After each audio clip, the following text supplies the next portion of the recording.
अगर भक्त का प्रेम सच्चा हो तो भगवान उसके लिए नंगे पांव दौड़े आते हैं।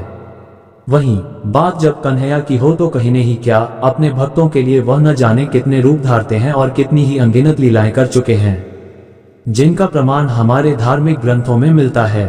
ऐसी ही एक रोचक कथा है जब कन्हैया ने अपने भक्त के लिए एक अनोखा काम किया। तो आइए जानते हैं इस बारे में विस्तार से। पौराणिक कथा के अनुसार एक बार की बात है, किसी नगर में एक राजा ने एक मंदिर बनवाया जिसमें श्री कृष्ण की एक मूर्ति भी रखवाई, लेकिन उसकी कभी पूजा नहीं की। पूजा करने के लिए मंदिर में एक पुजारी को रखा गया। पुजारी नियमित कन्हैया जी को नहलाता और बड़ी ही श्रद्धा भाव से उनकी पूजा अर्चना करता। राजा भी रोज कान्हा जी के लिए एक फूलों की माला भेज देता था और जब वह दर्शन करने आता तो पुजारी उस माला को उतारकर राजा को पहना देता। ऐसा करते करते पुजारी की भी उम्र बीत चुकी थी। एक दिन किसी वजह से राजा नहीं आ सका तो उसने एक सेवक के हाथ मंदिर में माला पहुंचा दी और कहलवाया दिया कि आज वह मंदिर नहीं आएगा, इसलिए पुजारी उसका इंतजार ना करें। इतना कहकर सेवक चला गया। पुजारी ने हमेशा की तरह कन्हैया जी को माला पहना दी, लेकिन जब शाम हुई तो पुजारी यह सोचने लगा, माला उतारकर किसे पहनाई जाए। उसने सोचा क्यों न ये माला आज मैं ही पहन लूं, वैसे भी मेरी उम्र हो चली है, जीवन का क्या पता कब खत्म हो जाए। इतना सोचकर पुजारी ने माला उतारकर अपने गले में डाल ली, लेकिन इतने में ही सेवक आ गया और उसने बताया कि राजा की सवारी मंदिर में पहुंचने वाली है। राजा की सवारी आने की बात जब पुजारी ने सुनी तो वह डर गया। उसने सोचा कि अगर राजा ने उसे देख लिया तो वह तो मरवा ही डालेंगे। आनन फानन में पुजारी ने माला उतारकर वापस कन्हैया जी को पहना दी। जैसे ही राजा अंदर आया तो हमेशा की ही तरह पुजारी ने माला कान्हा जी के गले से उतारकर राजा को पहना दी, लेकिन माला पर लगा सफेद बाल देखकर राजा समझ गए कि पुजारी ने यह माला स्वयं ही पहनी थी। बस फिर क्या था, राजा क्रोधित हो उठे और उन्होंने गुस्से में पुजारी से पूछा कि माला पर सफेद बाल कहां से आया।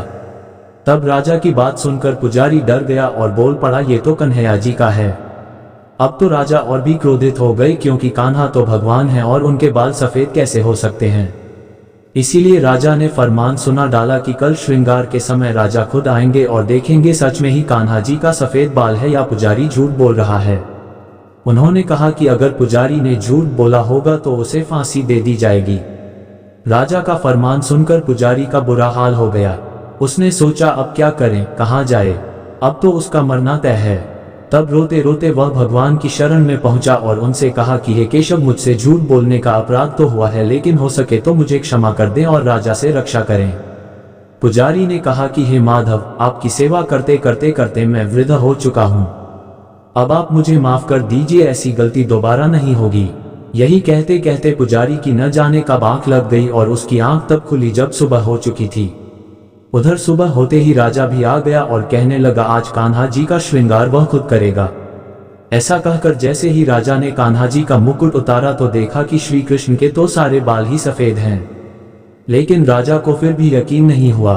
उसे लगा कि फांसी के डर से पुजारी ने ही बालों को रंग दिया होगा। राजा ने सोचा कि क्यों न कन्हैया जी का एक बाल तोड़कर देखा जाए।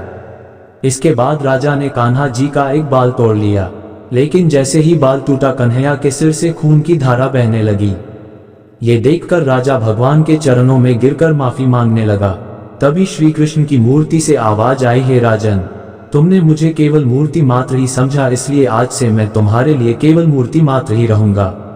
लेकिन पुजारी ने सच्चे मन और पूरी श्रद्धा से मेरी भक्ति की है, इसलिए उसकी अनन्य भक्ति को देखकर मुझे अपने बाल सफेद करने पड़े। कन्हैया जी ने कहा कि भक्ति में कभी भी संशय नहीं होना चाहिए और सच्चे भक्त की लाज तो मैं कभी जाने ही नहीं देता।